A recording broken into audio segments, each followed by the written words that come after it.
നമസ്കാരത്തിന് ഈമാം വേണ്ട എന്നല്ല, നമസ്കരിക്കുന്നവന് ചെലവില്ല. നിസ്കാരത്തിന് 1000 രൂപ കൊടുക്കണമെന്നും ഒന്നു എടുക്കുന്നതിന് 250 റുപ്യ ചെലവാക്കണമെന്നും പടച്ചോൻ പറഞ്ഞിട്ടില്ല. മറിച്ച് അല്ലാഹു പറഞ്ഞത്, നിങ്ങൾക്ക് റബ്ബ് തന്ന സമ്പത്തിൽ നിന്നും നിങ്ങൾ ആ സക്കാത്ത് അങ്ങ് കൊടുത്തേക്കണം. അല്ലാതെ നിസ്കാരമുണ്ട്, നോമ്പുണ്ട്, ഹജ്ജിനൊക്കെ പോയിട്ടുണ്ട്, ഉംറക്കും പോയിട്ടുണ്ട്, ഷഹാദത്ത് കലിമയും ചൊല്ലിയിട്ടുണ്ട്, സക്കാത്തിന്റെ വിഷയത്തിൽ മാത്രം മരിക്കുന്നവരെ പള്ളിയിലെ മൗലവിമാരോട് സംശയം ചോദിക്കും. അവിടെ 10 സെന്റ് ഉണ്ട്, അവിടെ 2 മുറി പീടിയുണ്ട്, ചെറിയ വാടക കിട്ടുന്നതുണ്ട്, നിന്റെ ശമ്പളത്തിൽ സക്കാത്തുണ്ടോ, ഞാൻ സർക്കാരിന് ടാക്സ് കൊടുക്കുന്നില്ലേ എന്നൊക്കെ ചോദിച്ച് നോമ്പ് തീരുന്നത് വരെയും അടുത്ത നോമ്പാകുന്നത് വരെയും കണക്ക് നോക്കാതെയാണ് മുൻപോട്ട് പോകുന്നതെങ്കിൽ നബി തങ്ങൾ ഓർമ്മപ്പെടുത്തി, നിങ്ങളെ മക്കൾക്കും കുടുംബത്തിനും നിങ്ങൾ തിന്നാൻ കൊടുക്കുന്നത് പോലും ഹറാമിന്റെ രേഖയിലെ പടച്ച റബ്ബ് രേഖപ്പെടുത്തു. കാരണം അർഹതപ്പെട്ടവരിലേക്ക് കൊടുക്കേണ്ടത് നിങ്ങൾ കൊടുത്തിട്ടില്ല എന്ന കാരണം കൊണ്ട്. അതുകൊണ്ട് ഫഇന്ന സകാത്ത ഹഖുൽ മാലി, സമ്പത്തിന്റെ ഹക്കാണ് സകാത്ത്. അത് കൊടുത്തു വീട്ടുക തന്നെ വേണം. വല്ലാഹി, എന്റെ റബ്ബാണേ സത്യം, ലൗ മനഊനി അനാകൻ, ലോകത്തിന്റെ പ്രവാചകന് നിങ്ങൾ കൊടുത്തിരുന്ന സകാത്ത് ഒരൊട്ടകത്തിന്റെ കുഞ്ഞിനെ കെട്ടുന്ന കയറാണെങ്കിലും, ഒരാട്ടിൻകുട്ടിയെ കെട്ടുന്ന കയറാണ് അള്ളാന്റെ റസൂലിന് നിങ്ങൾ സക്കാത്തായി കൊടുത്തതെങ്കിൽ, ആ സക്കാത്ത് എനിക്ക് നിങ്ങൾ തന്നിട്ടില്ലെങ്കിൽ, എന്റെ സക്കാത്ത് സെല്ലിലേക്ക് ബൈത്തുൽ മാലിലേക്ക് അത് തന്നിട്ടില്ലെങ്കിൽ, ലഖാത്തൽതുഹും അലാ മൻഇഹാ, അത് തരാത്തവരോടൊക്കെ ഞാൻ യുദ്ധത്തിനിറങ്ങുന്നുണ്ട് എന്നവരോട് പറഞ്ഞേക്കണമെന്ന് സയ്യിദുന സിദ്ദീഖുൽ അക്ബർ റളിയല്ലാഹു അൻഹു ഓർമ്മപ്പെടുത്തി. അത്ര ഗൗരവത്തോടെ സ്വഹാബത്ത് കണ്ടിരുന്നു സക്കാത്തിന്റെ വിഷയത്തിൽ. അത് നൽകാത്ത വ്യക്തികളോട് പോലും റബ്ബ് എങ്ങനെയാണ് പ്രതികരിക്കുക എന്ന് അള്ളാഹുവിന്റെ ഹബീബ് ഒരിക്കൽ മദീനത്തെ മിമ്പറിൽ വെച്ച് ഓർമ്മപ്പെടുത്തി. വലം യംനഉ സകാത്ത അംവാലിഹിം, നിങ്ങളെങ്ങാനും സകാത്ത് കൊടുക്കാതിരുന്നുവെങ്കിൽ, ഇല്ലാ മുനിഉൽ ഖത്ര മിനസ് സമാഇ, കൊടുക്കാത്ത വ്യക്തികൾക്ക് ഒരു നാടിനും പടച്ച റബ്ബ് മഴ നൽകില്ലായിരുന്നു. സകാത്ത് കൊടുക്കാത്ത ഒരു നാടിനും അള്ളാഹ് മഴത്തുള്ളികൾ കൊടുക്കില്ലായിരുന്നു. അപ്പൊ സഹാബത്ത് ചോദിച്ചു, നബിയെ, കൊടുക്കാത്ത ഗോത്രക്കാർക്ക് മഴ പെയ്യുന്നുണ്ടല്ലോ, കൊടുക്കാത്ത നമ്മൾക്കൊക്കെ മഴ കിട്ടുന്നുണ്ടല്ലോ, അതെന്തുകൊണ്ടാ നബിയെ? വലൗലൽ ബഹായിമു ലം യുംതറൂ, നിങ്ങൾക്കിടയിൽ നാൽക്കാലികൾ ഉണ്ടായിപ്പോയി. വെള്ളം കൊണ്ട് ജീവിക്കുന്ന നാൽക്കാലികളും ഇരുകാലികളും ഈ ഭൂമിക്ക് മേലെ ഇല്ലായിരുന്നുവെങ്കിൽ തീർച്ചയായും ലം യുംതറൂ, സകാത്ത് കൊടുക്കാത്ത ഒരു ജനതക്കും ഒരു മനുഷ്യനും വാനലോകത്ത് നിന്നും റബ്ബ് കൊടുക്കാൻ ഉദ്ദേശിക്കുന്ന ഒരു തുള്ളി വെള്ളം പോലും അള്ളാഹു കൊടുക്കില്ലായിരുന്നു എന്ന് ഹദീസ് ഗ്രന്ഥത്തിലൂടെ അള്ളാന്റെ ഹബീബ് ഓർമ്മപ്പെടുത്തുകയും ചെയ്തു. ആ ഗൗരവത്തോടുകൂടി നമ്മൾ ഒരുങ്ങണം. റമദാനിന്റെ രാവുകളിലും പകലുകളിലും ഇബാദത്ത് കൊണ്ട് മാത്രം റബ്ബിനെ തൃപ്തിപ്പെടുത്തിയാ പോരാ, കണക്ക് നോക്കണം. എന്റെ ശമ്പളത്തിന്റെ കണക്ക്, എന്റെ വിദ്യാഭ്യാസ രംഗത്തേക്കുള്ള കണക്ക്, എന്റെ കച്ചവട സ്ഥാപനത്തിന്റെ മൂലധനം, വാങ്ങിയിട്ട പറമ്പ്, വാടക കൊടുത്ത വീട്, താമസിക്കുന്ന വീടിലില്ലെങ്കിലും ഇസ്ലാം പഠിപ്പിച്ച നിസാബത്ത എന്തൊക്കെ എന്റെ പേരിലുണ്ടോ. ചില ഭാര്യമാര് ഭർത്താക്കന്മാരോട് ചോദിക്കും, സക്കാത്തുങ്ങൾ കൊടുത്തോ? ചോദിക്കുന്ന സമയത്ത് ദേഷ്യപ്പെടാതെ കണക്ക് നോക്കാൻ. പെണ്ണിന്റെ കഴുത്തിലുള്ളത് 85 ഗ്രാമിൽ കൂടുതലുണ്ടോ? വെള്ളി 595 ഗ്രാമിൽ കൂടുതലുണ്ടോ? ഓരോ അണപ്പൈ തെറ്റാതെ കണക്ക് നോക്കി വാപ്പയും മക്കളും കണക്ക് നോക്കി വെക്കണം. എന്തിന്? അത് കൊടുത്തതിന്റെ പേരിൽ ഒരാളെയും പടച്ച റബ്ബ് ദരിദ്രനാക്കില്ല. ഒരാളെ സമ്പത്തിൽ നിന്നും പടച്ചോനൊന്നും കുറയ്ക്കൂല.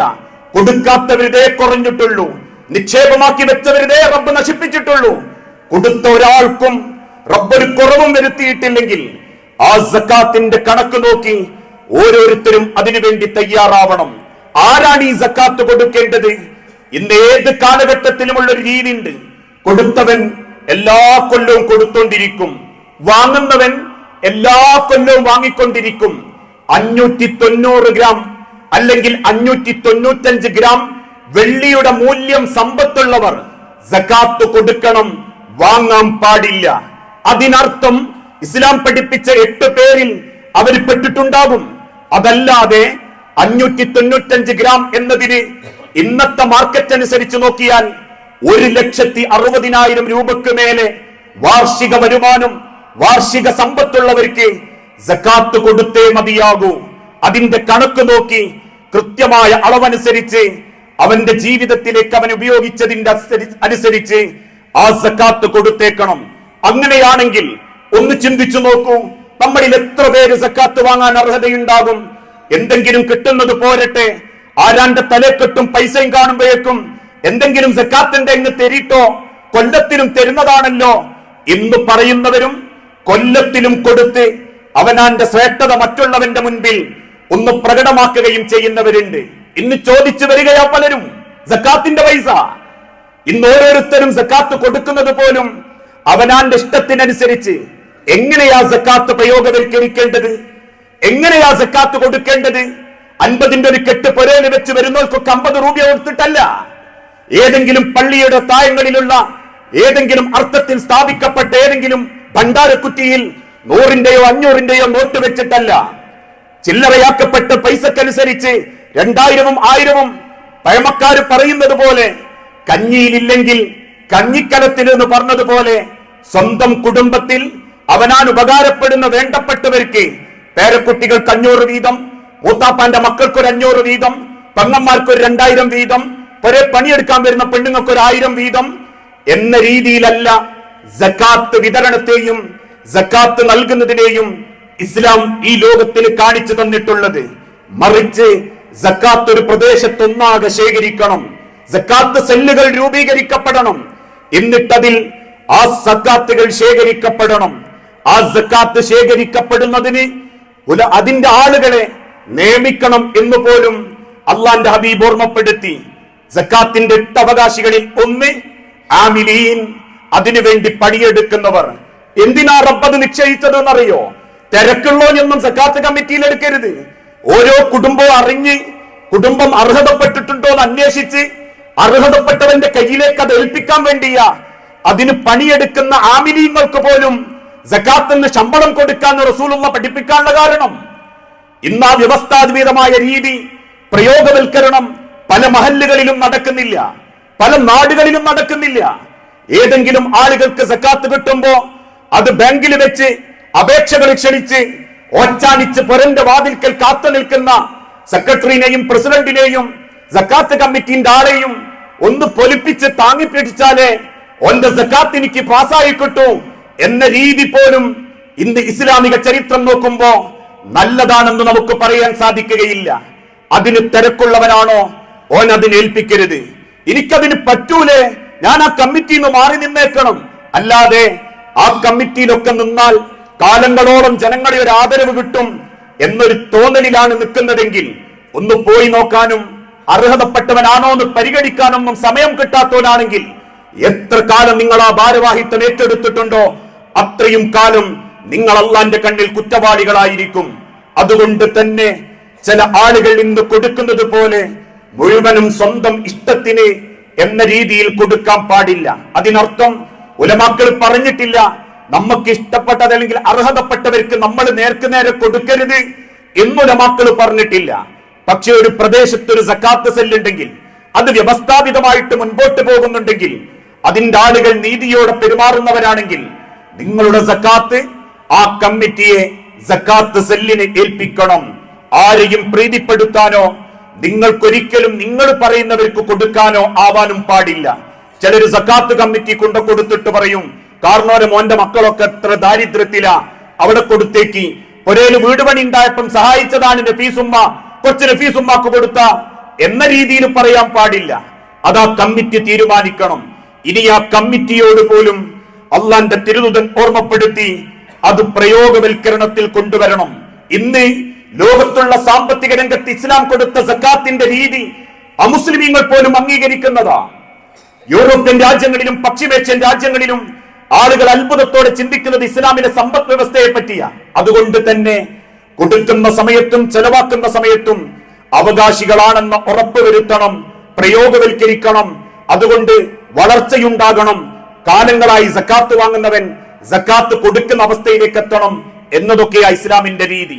ആ രീതിയിൽ സക്കാത്ത് പ്രായോഗവൽക്കരിക്കണമെങ്കിൽ കണക്ക് നോക്കി ഒരു സക്കാത്ത് സെല്ലിനെ നമ്മളെ പൈസ ഏൽപ്പിക്കണം. അത് വ്യവസ്ഥാപിതമായിട്ട് മുന്നോട്ട് കൊണ്ടുപോകണം. നോമ്പ് കുറെ പട്ടിണി കടന്നു, കുറെ ക്ഷീണം സഹിച്ചു, ദാഹിച്ചു എന്നല്ലാതെ അള്ളാന്റെ അരികിലെത്തുമ്പം സക്കാത്തിനെ പറ്റി റബ്ബ് ചോദിക്കുമ്പോ തലകുനിക്കേണ്ട അവസ്ഥ വരാൻ പാടില്ല. അത് കണക്ക് ക്ലിയർ ആയിരിക്കണം മണ്ണിലേക്ക് വെക്കുന്നതിന്റെ മുൻപ്. ആ ചിന്തയോടെ സക്കാത്ത് ഒരുക്കുന്ന മുഅ്മിനീങ്ങളിൽ അള്ളാഹു നമ്മളെ എല്ലാവരെയും ഉൾപ്പെടുത്തി അനുഗ്രഹിക്കുമാറാകട്ടെ.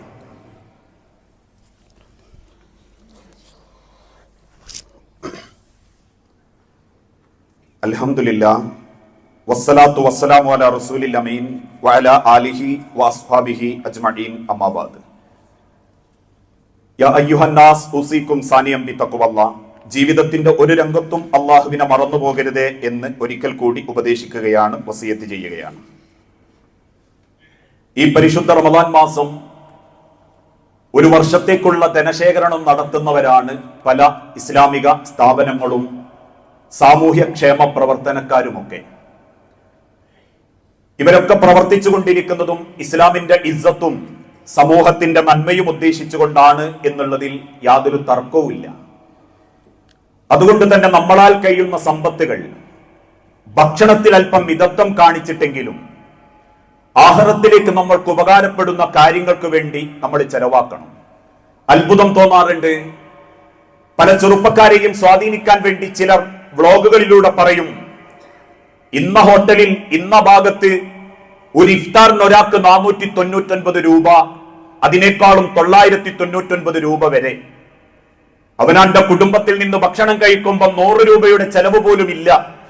കുടുംബത്തോടെയും മക്കളോടെയും ബന്ധുക്കളോടെയും അങ്ങനെയൊക്കെ മിച്ചം പിടിച്ച് നമുക്ക് അള്ളാഹുവിന്റെ മാർഗത്തിൽ കൊടുക്കാൻ സാധിക്കുമ്പോഴാണ് നമ്മളെ നോമ്പിനൊക്കെ പടച്ചോന്റെ അടുത്തൊരു വിലയുണ്ടാകുക. അതുകൊണ്ട് തന്നെ ഇന്ന് നമ്മളുടെ ഈ പള്ളിയിൽ 2 കാര്യങ്ങൾക്ക് വേണ്ടിയിട്ടാണ് സഹായം അവർ ചോദിച്ചിട്ടുള്ളത്. ഒന്ന്, ഈ പള്ളിയുടെ പരിപാലനത്തിന് വേണ്ടിയും ഈ പള്ളിയുമായിട്ടുള്ള അനുബന്ധ പ്രവർത്തനത്തിന് വേണ്ടിയും സാധ്യമാകുന്ന നിലക്ക് നിങ്ങൾ ഓരോരുത്തരും അതിൽ സഹകരിക്കണം. രണ്ടാമത്തൊരു വിഷയം, 1999 ഒരു പടിക്കെട്ട് കയറി എടവണ്ണ ജാമിയ നദവിയ അറബി കോളേജിലേക്ക് എത്തിയ ആളാണ് ഞാൻ. ഇസ്ലാമിന്റെ കാര്യങ്ങളെ കുറിച്ച് യാതൊരു വിവരവുമില്ലാത്ത ആ കാലം മുതൽ 6 കൊല്ലത്തെ എന്റെ അവിടുത്തെ വിദ്യാഭ്യാസം സ്വലാഹി എന്ന ബിരുദവും 100 ആളുകൾക്ക് മുമ്പിൽ എഴുന്നേറ്റ് നിൽക്കാനുള്ള ധൈര്യവും ആ സ്ഥാപനം എനിക്ക് തന്നിട്ടുണ്ടെങ്കിൽ ലക്ഷക്കണക്കിന് ദായിമാരെ പ്രബോധകരെയാണ് എടവണ്ണ ജാമിയ നദവിയ ഈ സമൂഹത്തിലേക്ക് നൽകിക്കൊണ്ടിരിക്കുന്നത്. ആ സ്ഥാപനം മുൻപോട്ട് പോകുന്നതും റമദാനിൽ ഉദാരമതികളായ ആളുകളുടെ സംഭാവന കൊണ്ടാണ്.